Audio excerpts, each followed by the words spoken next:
how do you kind of make sure that, they don't get tripped up when an adjudicator is reviewing their files and are missing a document or don't have, everything really airtight and linked together? Yeah, so starting on the US side, I have seen that most of my clients have an average of 5 bank accounts. It is my job as an attorney to go back. If, for example, let's use the example of a Fidelity brokerage account. If they have a Fidelity brokerage account, what we tend to do is we tend to go through all the incoming transactions in the Fidelity brokerage account. If we cannot tie those transactions to one of the 5 bank statements that are the accounts that are owned by the investor or the investor's spouse, we then have to go back and ask the investor, hey, where are you getting this money from? You need to explain, because every penny that's going into your brokerage account will be scrutinized. You also need to show that you've maintained these equities. You cannot have sold the equity, zeroed out your account, and then there's a transfer of equity suddenly in 2020, and you're saying, hey, here are the equities that I sourced from my salary. That is not true. Those equities were transferred from somewhere and they came from somewhere. Same thing applies for stock options. Clients have RSUs that have skyrocketed. And again, it is extremely important that when you are investing in EB5 that you account for taxes. Either if you're not paying now, you pay it sometime in the future, and you make sure you have documentation to substantiate that you've paid those taxes on capital gains. 1099 is the tax schedule that you get in the United States. Outside of United States, most equity transactions have an NSDL statement, which is a national depository in India, which maintains all the equity records.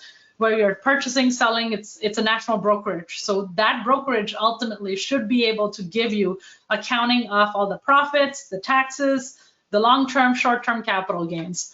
In India, prior to 2017, long-term capital gains were not taxed. So a lot of the times when I'm submitting Indian files where equities were liquidated prior to 2017, the government comes back and asks for questions, asks like, hey, where's your tax return doesn't show any long-term capital gain. The reason for that is before 2017, India did not have long-term capital gains on some of the equity transactions. Again, this is the attorney's job. Attorney's job is to educate that. And any asset, whether it is equities or it's land, it's extremely important that you document how you purchased that and how you sold that. There's a concept of indexation in India, which does not exist in the United States. So in the US, if you bought a property for 200K and you sold it for 400K, you're paying taxes on 200K. In India, if you bought a property for 200K and are selling it for 400K, the value of that 200K is adjusted for inflation. So it's going to be either worth less, more. It's called indexation. And based on the indexation, your capital gains will vary. Again, that is a concept that needs to be explained to USCIS, because at times when a currency is devalued significantly, like the Indian currency has, your capital gains amount is tiny or it's a loss. Government doesn't understand that. They see your basis and they see your end sale price and they say, hey, you should have paid taxes on 200K. Why haven't you? It is important for your attorney to explain what indexation is. And it is important for you to show that if there are any gains, you've paid taxes on it. And those gains are usually reflected in the worksheet. So you submitting just the first page is not going to educate USCIS on the matter. The last point I'll make is I have a lot of clients from farming communities in India.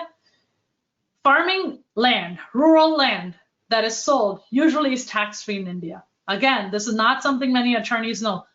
It is your responsibility, the client and the attorneys, to let the government know in advance. Don't RFE me, because here's support on why this land gain wasn't taxed. Because it's rural, because India is an agrarian economy, here's the Indian tax code, which says that these profits are not taxable, right? Versus a non-agricultural land where you have to pay income, but the cost is indexed, so your taxes will be lower.